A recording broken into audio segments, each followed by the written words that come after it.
Kinumpirma ng Department of Transportation o DOTR na tapos na ang asphalt overlay sa dedicated busway lane sa northbound at southbound ng EDSA mula Rojas Boulevard hanggang Orense.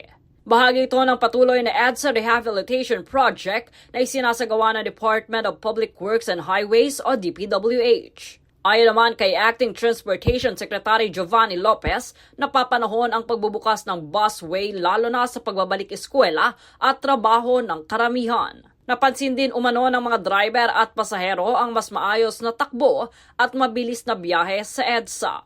Muli namang giniit ng DOTR na mahigpit na ipinagbabawal ang pagdaan ng mga pribadong sasakyan sa busway lane. Patuloy naman na nagbabantay ang SAIC at MMDA upang ipatupad ang No Contact Apprehension Policy o NCAP.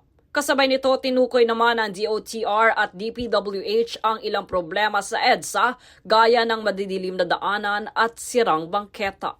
Jade Buhoy, nag-uulat para sa Golden Nation Network.